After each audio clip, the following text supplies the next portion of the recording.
We all rely on trust, right? In our Yeah. daily lives, in our community, especially when someone offers, a path to security, maybe a brighter future. But what happens when that trust, well, when it's twisted, used as a weapon, and the promises just fall apart, leaving behind just wreckage? Today, we're doing a deep dive into the story of Ghazala Din, a web of lies. Our mission really is to unpack how one woman, right there in Birmingham, used charm, persuasive words, this whole persona, to build a really complex financial scheme.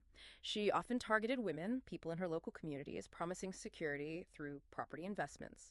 We want to trace how this went from seeming like a golden opportunity to, well, a truly chilling cautionary tale. So, Ghazala Din's initial approach, sources say it was almost disarmingly gentle.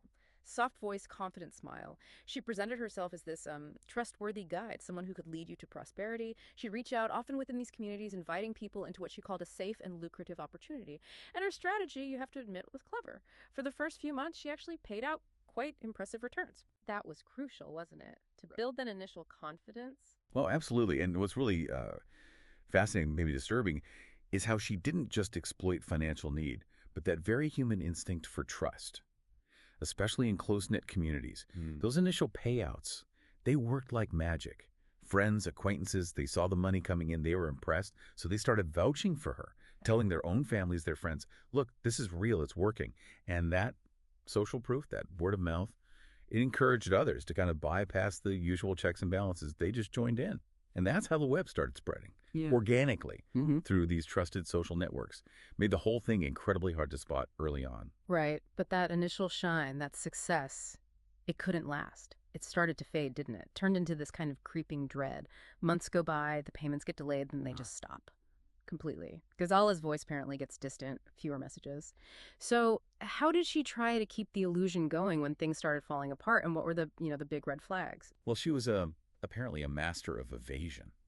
When people started asking questions, getting worried, she always had an excuse ready. Oh, tales of hospital visits, sudden emergencies, bank accounts being frozen, personal crises, always promising the money's coming, it's just temporary. Yeah. But the biggest red flag, the one that really stands out, no paperwork, none at all, no contracts, no statements, nothing tangible. And the property investment angle was so clever because it suggested something solid, right? Bricks and mortar. Not just some vague scheme people thought they were investing in something real, something secure. But those property deals, they only existed in her stories. It was, at its heart, a classic pyramid scheme, propped up entirely by money from new investors.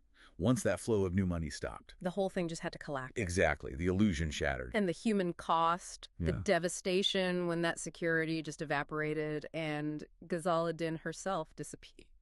It's truly heartbreaking to read about. By December 2021, she was gone, vanished from Washwood Heath, where she'd been living quite openly.